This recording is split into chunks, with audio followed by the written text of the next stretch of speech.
ഈ എളിമ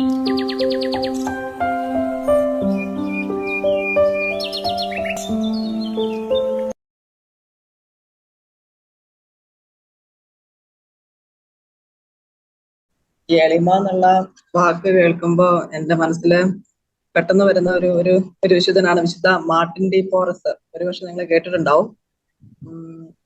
ഒരിക്കലും ഈ മാർട്ടിൻ ഡി പോറസിന്റെ ആശ്രമത്തില് ഒരു സംഭവം നടന്നു. അവരുടെ ചാപ്പലിനോട് ചേർന്നുള്ള സങ്കീർത്തിയില് ഈ തിരുവസ്ത്രങ്ങൾ സൂക്ഷിച്ചു വെച്ചിരുന്നത് ഒരിക്കലും ഇങ്ങനെ എലി വെട്ടി. അപ്പൊ അത് കഴിഞ്ഞപ്പോ ഇവരെല്ലാരും ആശ്രമത്തിലുള്ള എല്ലാവരും കൂടെ ഒന്നിച്ചു ചേർന്ന് ഇനി എന്താണ് ഇതിനൊരു പരിഹാരം എന്നൊക്കെ ഇങ്ങനെ ആലോചിക്കുക. അപ്പൊ നമ്മുടെ ഈ പുണ്യവാളൻ ഇങ്ങനെ മുന്നോട്ട് വന്നിട്ട് പറഞ്ഞു, അത് എന്റെ കുറ്റമാണ് ഇതിങ്ങനെ സംഭവിച്ചതെന്ന് പറഞ്ഞു. അപ്പൊ അവരെല്ലാം ഇങ്ങനെ നോക്കി, മാർട്ടിൻ ഡി പോറസിനെ നോക്കി. അപ്പൊ മാർട്ടിൻ ഡി പോറസ് പറഞ്ഞു, എലികൾക്ക് ഞാൻ ആഹാരം കൊടുക്കാത്തത് കൊണ്ടാണ് അവരിങ്ങനെ ഈ തുണി വെട്ടിയെന്ന് പറഞ്ഞു. അപ്പൊ അവരെല്ലാരും ഇങ്ങനെ സത്യം പറഞ്ഞ ആ ഒരു മറുപടിയിൽ ഇങ്ങനെ അതിശയപ്പെട്ടു. അപ്പൊ നമുക്കും ഈ ഒരു മറുപടി കേൾക്കുമ്പോൾ ഒരുപാട് അതിശയം തോന്നാം അല്ലെ. വഴിയെ പോയ എലി വന്ന് സങ്കീർത്തിയിലെ തുണി വെട്ടിയത് എങ്ങനെയാണ് മാർട്ടിൻ ഡി പോറസിന്റെ കുറ്റമാണ്. അപ്പൊ മാർട്ടിൻ ഡി പോറസ് അത്രയും ഇങ്ങനെ സ്വയം മറക്കാൻ മാത്രം ഹൃദയത്തില് എളിമയുള്ള ഒരാളായിരുന്നു.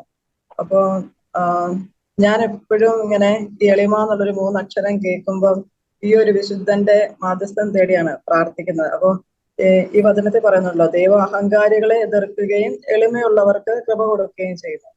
അപ്പൊ എളിമയുള്ളവർ എന്ന് പറയുമ്പോൾ അവർ ശരിക്കും എന്താണ് ഏറ്റു പറയുന്നത്? ഞാനൊന്നുമല്ല, അല്ലെങ്കിൽ ഞങ്ങളൊന്നുമല്ല, ദൈവമേ നീയാണ് എല്ലാം, നീ സഹായിച്ചാലേ ഉള്ളൂ, ഞങ്ങൾ ഇത്രേ ഉള്ളൂ. ഇതാണ് ഈ എളിമ സത്യമാണെന്ന് പറയുന്നതിന്റെയും എളിമയുള്ളവർ എന്ന് പറയുമ്പോൾ അവരുടെ ഉള്ളിന്റെ ഒരു അവസ്ഥ അതായിരിക്കും.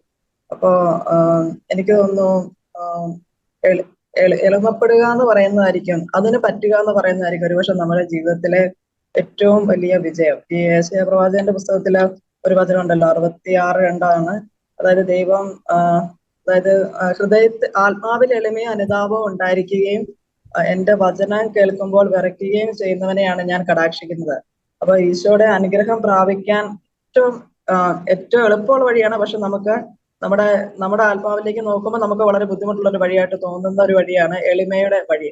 അപ്പൊ നമുക്ക് പ്രത്യേകമായിട്ട് ഈ ഒരു വിശുദ്ധന്റെ മധ്യസ്ഥം നമ്മൾ ഈ ഒരു വചനം പഠിക്കുമ്പോഴും ഈ വചനം പ്രാക്ടീസ് ചെയ്യാൻ ശ്രമിക്കുമ്പോഴും നമ്മുടെ ജീവിതത്തിലേക്ക് സ്വീകരിക്കാമെന്ന് എനിക്ക് തോന്നുന്നു. ഈ സങ്കീർത്തനം 20:7 ഒരു വചനമുണ്ട്. ചിലർ രഥങ്ങളിലും മറ്റു ചിലർ കുതിരകളിലും അഹങ്കരിക്കുന്നു, ഞങ്ങളാകട്ടെ ഞങ്ങളുടെ ദൈവമായ കർത്താവിന്റെ നാമത്തിൽ അഭിമാനം കൊള്ളുന്നു.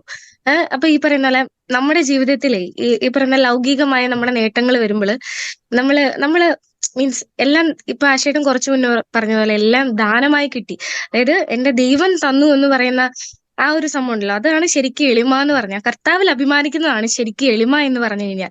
അതായത് ഈ പാതാളത്തോളം താഴുക എന്ന് പറഞ്ഞു കഴിഞ്ഞാൽ ഈശോന് സ്വർഗത്തോളം എന്ന് വെച്ചാൽ, അതായത് നമ്മള് മനുഷ്യനെന്ന രീതിയിൽ പാതാളത്തോളം താഴുക എന്ന് പറഞ്ഞാൽ ദൈവത്തിന് അത്രയും വില കൊടുക്കുന്നു എന്നാണ് അർത്ഥം. അപ്പൊ ഈ പറഞ്ഞാല് നമ്മൾ കർത്താവിൽ അഭിമാനം കൊള്ളുന്നതിനാണ് ശരിക്കും എളിമ എന്ന് പറയണേ. പിന്നെ ഒരു അതായത് 2 കൊറിന്തോസ് 10:17 ഒരു വചനമുണ്ട്, അഭിമാനിക്കുന്നവൻ കർത്താവിൽ അഭിമാനിക്കട്ടെ. അപ്പം നമ്മുടെ ജീവിതത്തിൽ ഈ എന്താ പറയാ, ഞാൻ ഇത്രയും പഠിച്ചു, ഞാൻ അത്രയും നേടി, അല്ലെങ്കിൽ ഈ പറഞ്ഞ പോലെ എന്താ പറയാ, ഇപ്പം ഞാൻ ബൈബിൾ വായിച്ചു, അല്ലെങ്കിൽ എനിക്ക് ഇത്ര വചനം അറിയാം, അങ്ങനെ എന്തെങ്കിലുമൊക്കെ പറഞ്ഞിട്ട് ഏതെങ്കിലുമൊക്കെ രീതിയിൽ നമ്മൾ ചെറിയ രീതിയിൽ ആത്മീയ അഹങ്കാരോ ലൗകികമായ എന്തെങ്കിലും അഹങ്കാരോ കാര്യങ്ങളൊക്കെ വരുമ്പോൾ നമ്മൾ ചിന്തിക്കേണ്ട ഒരു കാര്യമുണ്ട്, എന്റെ ദൈവത്തിന് വില കൊടുക്കുന്നതിൽ നാണം കെടുന്നതിൽ ഞാൻ എന്ന് വെച്ചാൽ അതിലായിരിക്കണം നമ്മുടെ ശരിക്കുള്ള അഭിമാനം എന്ന് പറയുന്നത്.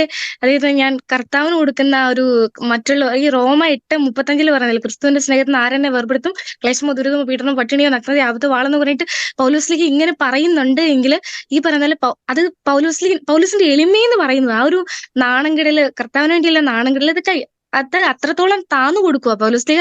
കർത്താവിന് വേണ്ടി അത്രത്തോളം താന്നു കൊടുത്തിട്ടാണ് പൗലോസ്ലീഹ പറയുന്നത്, അഭിമാനിക്കുന്നവൻ കർത്താവിൽ അഭിമാനിക്കട്ടെ. അപ്പം ഈ പറഞ്ഞ പോലെ നമ്മുടെ ജീവിതത്തിൽ നമ്മൾ കിട്ടുന്ന അവസരങ്ങളിലൊക്കെ നാണക്കേടുകൾ ഉണ്ടാകുന്ന അവസരം, ഞാനിവിടെ യുകയിലൊക്കെ നാണക്കേടുകൾ എരന്നു വാങ്ങാറുണ്ട്. അപ്പൊ ഈ പറയുന്ന പോലെ മീൻസ് നമുക്ക് എന്താ പറയാ, നമ്മള് അത് ഈശോയ്ക്ക് വേണ്ടി അഭിമാനിക്കുന്ന ഓരോ നിമിഷങ്ങളാക്കിയിട്ട് ഈശോ നമുക്ക് വേണ്ടി അഭിമാനിക്കുന്നുണ്ട്. നമ്മള് സ്വർഗത്ത് നമ്മുടെ പൗരത്വ സ്വർഗത്തിലാന്ന് പറഞ്ഞിട്ടുണ്ടല്ലോ. അപ്പൊ ഈ പറയുന്ന പോലെ സ്വർഗത്തിരുന്ന് ഈശോ നമുക്ക് വേണ്ടി നമ്മൾ നാണക്കേടുമ്പോൾ, നമ്മൾ എളിമപ്പെടുമ്പോൾ, മറ്റുള്ളവർ മുന്നിൽ എളിമപ്പെടുമ്പോൾ ഈശോ അവിടെ ഇരുന്ന് നമുക്ക് വേണ്ടി സന്തോഷിക്കുന്നുണ്ട്.